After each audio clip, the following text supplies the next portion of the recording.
The setting is that we are in a psychiatric facility, so mental health facility. The client has a history of psychotic disorder and borderline personality disorder. Client appears to be slightly fidgety, kind of anxious.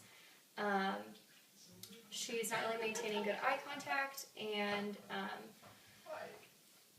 the client also appears to be well groomed and is dressed appropriately for age, climate, and setting.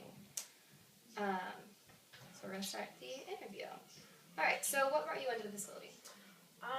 Well, I don't know, I'm really frustrated and I get really mad because nobody pays attention to me or listens to me, and so sometimes I like to hurt myself so that people pay attention to me.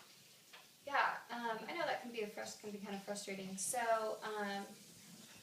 I see that you said that you've been hurting yourself lately. So what happens when you get angry or you feel that no one's giving you enough attention? It hurts my feelings and I think nobody loves me, and so I decide that if I hurt myself then I'll feel like people love me again, so it makes me feel better. Okay. So how do you feel after you hurt yourself then? Once they tell me, once everybody's worried about me because they see that I hurt myself or I cut myself, then I just feel better to know that, I got their attention, because otherwise I just feel like nobody needs me and nobody cares about my feelings. Yeah, I know that can be tough. But what are some maybe like ways or techniques that you can try to use next time you feel like hurting yourself, or if no one is paying attention to you? Well, sometimes I like to listen to music, or I like to play with my dog. So those are things that I can do, I guess, when I feel like hurting myself, or tell somebody. Yeah, definitely. I think that's really good. But I'm glad that you recognize like the techniques that you could use in case the situation happens again, or if you feel these feelings come up again.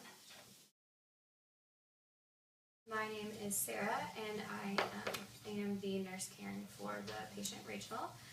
For the situation, Rachel is in her 20s. She is a Caucasian female. She was admitted about a month ago. It's voluntary by guardian. She has a diagnosis of psychosis as well as borderline personality disorder. The patient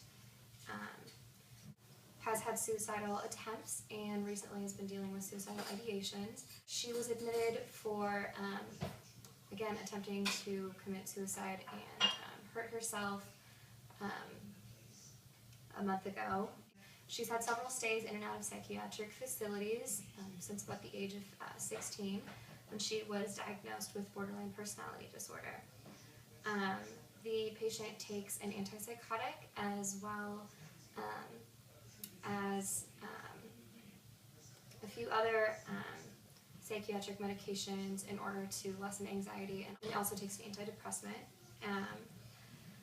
Based on my assessment for the clinical impression, I would say that the client currently is not having any suicidal ideations, but there are still risk factors to be aware of.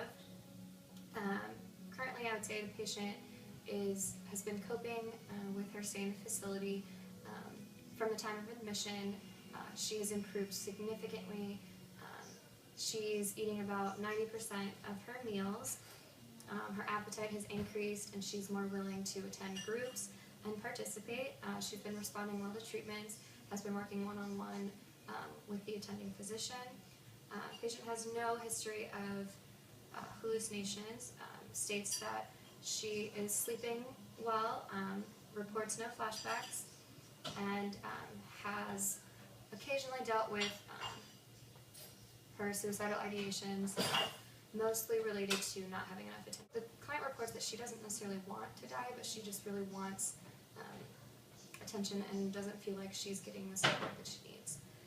My recommendation is to continue monitoring the patient, and also with the plan of care, continue with prescribed meds. Also continue to encourage the patient to work on her coping skills and also encourage the development of those skills as well as the utilization of those new skills, and continue to monitor her.